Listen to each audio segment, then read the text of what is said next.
there's a war on Christmas apparently.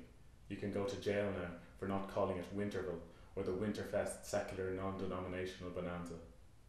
You can't even say reindeer anymore apparently, because it's offensive to precipitation. Thanks a lot, Lisbon Treaty. I like Christmas. A lot.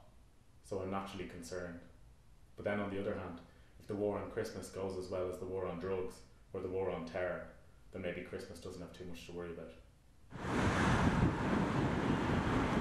So why are you here today? They're abolishing Christmas. It's a disgrace, an absolute disgrace. Typical bloody Brussels bureaucrats. Hands off our Christmas! We say that from now on, Brussels sprouts should be known as freedom sprouts. The Lisbon Treaty passed, and we have to hit them where it hurts, in the sprouts. What part of no don't you understand?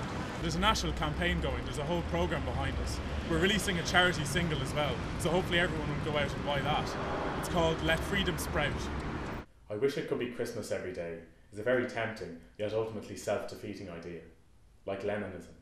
But I do think that Christmas is too nice a feeling to be restricted to just a few weeks each December. I like to whip it out at various points during the year, like a comfort blanket when things aren't going well. Hold on one sec.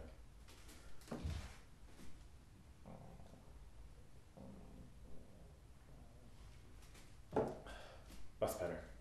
Which is not to say that everything about Christmas is great.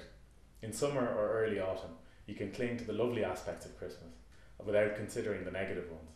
The ubiquitous tat, the crass advertising. Put the spark back into your Christmas with bright light firelighters. The terrible TV. You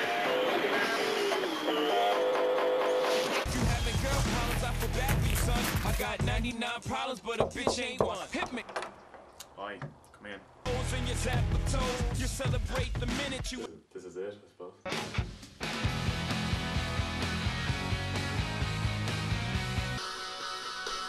The elevated suicide rate. Nonetheless, it is and always has been my favourite time of year. Christmas is a reassuring constant in a turbulent world.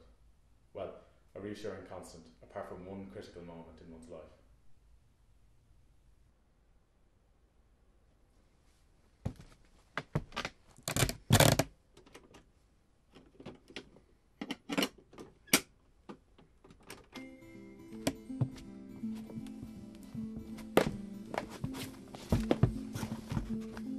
Lots of people are embarrassed about their childhood. Silly clothes they wore, tantrums they threw, grand pronouncements they made. I, on the other hand, believed in Santa Claus until I was 11 years old. I tend to regard myself these days as a sage, world-weary cynic, looking at society with a jaundiced eye. But every Christmas, I'm reminded that this self-image is built on foundations of sand. I think people are generally 7, 8 or 9 when they figure out the truth of Christmas. Yet at 11 years old, and despite all evidence to the contrary, I held lingering hopes that there existed a kindly old man who distributed presents to every single child in the world during the space of a 24-hour period each December. I was certainly aware of the increasing indications of his non-existence. I was naive, but I wasn't completely stupid. But the point I couldn't get beyond was the choice between belief in a mystical, benevolent man who defied the apparent laws of physics in order to deliver presents on an annual basis to children he'd never met, or the alternative, that there existed a global conspiracy to defraud children of their hopes, dreams and imaginations by creating a character that had no basis in reality, and that every single parent in the world had been systematically lying to their offspring from the moment of their birth. I know which account I found more disturbing, and so I clung to hope, the audacity of hope.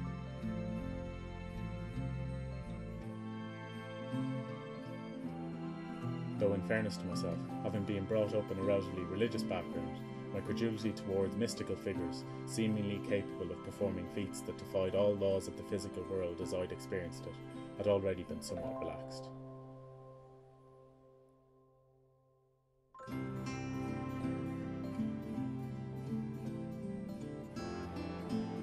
However, one fateful December day, I embarked on a final Santa-based verification mission. While my parents were out of the house, I marked their bedroom as the primary target, and as I stood, teetering on a stool while rummaging through a shelf of old clothes, my hand brushed against something plastic. And as I withdrew the object, and held it in my trembling hands. The scales fell from my eyes, and I was overcome by a mixture of excitement, relief, and disappointment, not entirely sure which emotion had the upper hand. That was the day the house of cards fell. Suddenly I didn't know what to believe anymore. Everything was up for questioning, everything in doubt. It wasn't long before my previously steadfast religious belief too had crumbled, and I'd lost the two main figures of otherworldly magic in my life. The wise, benevolent, bearded man, saviour to millions around the world, celebrated and adored for his sacrifice for mankind. And you get the idea.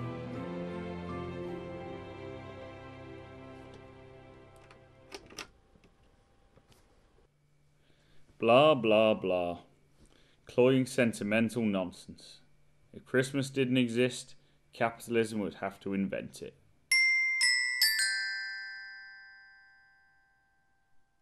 Hi Sam. Hey Daniel, long time no see.